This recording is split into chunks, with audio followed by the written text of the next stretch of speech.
State news dot live digital ನ್ಯೂಸ್ಗೆ ಸ್ವಾಗತ. ನಾನು ಕಲಾನ್ವಿತಾ ಜೈನ್. ನನ್ನ ಜೊತೆ ಈಗ ಕಾಮಿಡಿ ಆಕ್ಟರ್, ಒಂದು ಮಲ್ಟಿ ಟ್ಯಾಲೆಂಟೆಡ್ ಆಕ್ಟರ್ ಅಂತ ಹೇಳಿದ್ರೆ ತಪ್ಪಾಗ್ಲಿಕ್ಕಿಲ್ಲ. ನನ್ನ ಜೊತೆ ಇರೋರು ಜಗಪ್ಪ ಅವರು. ಬನ್ನಿ ಅವ್ರನ್ನ ಕಾರ್ಯಕ್ರಮಕ್ಕೆ ಸ್ವಾಗತ ಮಾಡೋಣ. ಎಸ್, ಸ್ವಾಗತ. ನಮಸ್ಕಾರ. ಹೇಗಿದ್ದೀರಾ? ಚೆನ್ನಾಗಿದ್ದೀನಿ ಮೇಡಮ್. ನೀವು ಹೇಳಿದ್ರಲ್ಲ ಮಲ್ಟಿ ಟ್ಯಾಲೆಂಟ್ ಹಂಗೆ ಹಿಂಗೆ ಅಂತ, ಅದು ಭಯ ಆಗೋಯ್ತು ಅಷ್ಟೇ. ಯಾಕಂದ್ರೆ ಡ್ಯಾನ್ಸು ಮಾಡ್ತೀರಾ, ಕಾಮಿಡಿನೂ ಮಾಡ್ತೀರಾ, ಆಕ್ಟಿಂಗು ಮಾಡ್ತೀರಾ, ಎಲ್ಲದರಲ್ಲೂ ಮಿಂಚ್ತಾ ಇದ್ದೀರಾ. ಸೊ ಅದಕ್ಕೋಸ್ಕರ ಹೇಳಿದೆ. ಹೇಳಿ, ನಿಮ್ಮ ಸಿನಿಮಾದ ಬಗ್ಗೆ, ಸೀತಾರಾಮ ರಾಜು ಈ ಸಿನಿಮಾದ ಬಗ್ಗೆ ಹೇಳಿ. ಆ ಸಿನಿಮಾ ಬಗ್ಗೆ ಆ್ಯಕ್ಚುಲಿ ಹೇಳಬೇಕು ಅಂತಂದರೆ, ಕೀರ್ತಿ ಸರ್ ಒಂದು ನಿರ್ದೇಶನದಲ್ಲಿ ಬರ್ತಾ ಇರೋವಂಥ ಅದ್ಭುತವಾದಂಥ ಸಿನಿಮಾ. ಅರುಣ್ ಸರ್ ಒಂದು ಪ್ರೊಡಕ್ಷನ್ ಮಾಡ್ತಾ ಇರೋದು. ಅದು 3 ಸಿನಿಮಾದಲ್ಲಿ ನಮ್ಮದು ಒಂದು ಸಿನಿಮಾ ಮಾಡ್ತಾ ಇರೋದು ಭಾಳ ಖುಷಿ. 7 ವರ್ಷಗಳಿಗೆ 3 ಸಿನಿಮಾ ಮಾಡ್ತಾರೆ, ಅದರಲ್ಲಿ ನಮ್ಮದು ಒಂದು ಸಿನಿಮಾ. ಆ ಸಿನಿಮಾದಲ್ಲಿ ನನಗೊಂದು ಚಾನ್ಸ್ ಸಿಕ್ಕಿರೋದು ಇನ್ನೂ ಭಾಳ ಖುಷಿನೇ. ಯಾಕೆಂದರೆ ಅವರ ಒಂದು ನಿರ್ದೇಶನ ನಾನು ನೋಡಿದ್ದೀವಿ. ಯಾಕೆಂದರೆ ಅಂದೊಂದಿತ್ತು ಕಾಲ ಸಿನಿಮಾ ಮಾಡಿದಾಗಲೇ ಅವ್ರು ನನಗೆ ತುಂಬ ಪರಿಚಯ ಆಗಿತ್ತು. ಏನು ಇಲ್ಲದೇ ಇರೋ ಟೈಮಲ್ಲಿ ಆ ಸಿನಿಮಾ ಕೊಟ್ಟಿದ್ದಿತ್ತು ಅವ್ರು ನನಗೆ.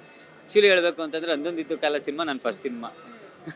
ಎಲ್ಲ ಸಿನಿಮಾ ಮಾಡೋದಕ್ಕಿಂತ ಮುಂಚೆ ಅವಾಗ ನಾನು ಸರಿಯಾಗಿ ಇನ್ನೂ ಕಲಿಕೆಯಲ್ಲಿದ್ದ ಅಂತ ಆ ಟೈಮಲ್ಲಿ ಸಿಕ್ಕಿದ ಸಿನಿಮಾ. ಖುಷಿ ಆಗುತ್ತೆ. ಮತ್ತೆ ಇನ್ನೂ ಕರೆದು ಸಿನಿಮಾ ಕೊಟ್ಟಿದ್ದಾರೆ. ಅದೇ ಮ್ಯೂಸಿಕ್ ಡೈರೆಕ್ಟ್ರು, ಅದೇ DOP ಸರ್, ಎಲ್ಲ ಅವರೇ ಒಂದು ಟೀಮು ಮಾಡ್ತಾ ಇರೋದು. ಅದು ಇನ್ನೂ ಬೃಂದವಿಹಾರಿ ಸಿನಿಮಾದ ನಮ್ಮ ರೈಟ್ರೇ ಸರ್, ಕ್ರಾಂತಿ ಸರ್, ಆ ಸಿನಿಮಾದಲ್ಲೂ ಅವ್ರು ಒಟ್ಟಿಗೆ ಕೆಲಸ ಮಾಡಿದ್ರು. ಬಟ್ ಈ ಸಿನಿಮಾದಲ್ಲಿ ಅವರೇ ಬರೆದಿರೋ ಅಂಥ ಕಾಮಿಡಿ ಜಾನರಲ್ಲಿ ಕೆಲಸ ಮಾಡ್ತಾ ಇರೋದು ಇನ್ನೂ ಭಾಳ ಖುಷಿ.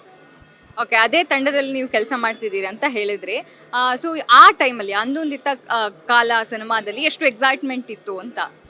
ಮೊದಲ ಸಿನಿಮಾ, ಚೊಚ್ಚಲ ಸಿನಿಮಾ ಆಗಿತ್ತು ನಿಮ್ದು ಅಂತ. ಎಕ್ಸೈಟ್ಮೆಂಟ್ಗಿಂತ ಭಯನೇ ಜಾಸ್ತಿ ಆ ಸಿನಿಮಾದಲ್ಲಿ.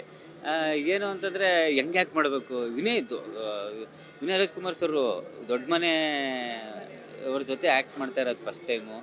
ಹೆಂಗೆ ಡೈಲಾಗ್ ಪಕ್ಕದಲ್ಲೇ ಇರ್ತೀನಿ, ಹೆಂಗೆ ಡೈಲಾಗ್ ತಗೋಬೇಕು ಗೊತ್ತಿಲ್ಲ. ಬಟ್ ಅವರು ತುಂಬ ಕ್ಯಾಶುವಲ್ ಆಗಿ, ಇಲ್ಲ ಹಿಂಗೆ ತಗೊಳ್ಳಿ ಪರವಾಗಿಲ್ಲ ಅಂತೆಲ್ಲ ತುಂಬ ಫ್ರೆಂಡ್ಲಿಯಾಗಿ ಮಾತಾಡ್ಕೊಂಡು ಮಾಡಿದ್ರು. ಅವತ್ತು ಆ್ಯಕ್ಚುಲಿ ಹೇಳಬೇಕು ಅಂತಂದರೆ, ಆ ಸಿನಿಮಾ ನನ್ನ ಬರ್ಡೇ ಫೆಬ್ರವರಿ 15ನೇ ತಾರೀಕು ಮುಹೂರ್ತ ನನ್ನ ಬರ್ಡೇ ದಿನವೇ. ಆ ಸಿನಿಮಾ ಮುಹೂರ್ತದ ದಿನವೇ ಕೇಕ್ ಕಟ್ ಮಾಡಿಬಿಟ್ಟು ಹೋಗಿದೆ. ಅಪ್ಪು ಸರ್ ಎಲ್ಲ ಬಂದಿದ್ದರು. ಅದೊಂಥರ ಆ ಸಿನಿಮಾ ನನಗೆ ಭಾಳ ಮೆಮೊರಿ. ಆ ಸಿನಿಮಾದಿಂದ ನನಗೆ ಡೈರೆಕ್ಟರ್ ಸರು ತುಂಬ ಕ್ಲೋಸ್ ಆಗಿತ್ತು. ಸಿನಿಮಾ ಆದಮೇಲೆ ಮಧ್ಯದಲ್ಲಿ ಕೊರೋನಾ ಆಗಿ ಆ ಥರ ಎಲ್ಲ ಆಗಿತ್ತು ಸಿನಿಮಾ. ಅದೊಂದು ಭಾಳ ಫೀಲಿಂಗ್ ಸಿನಿಮಾ ಅದು. ಅದಕ್ಕೆ ಅದ್ರ ಸಿನಿಮಾ ಅನುಭವ ಭಾಳ ಚಂದ ನನಗೆ.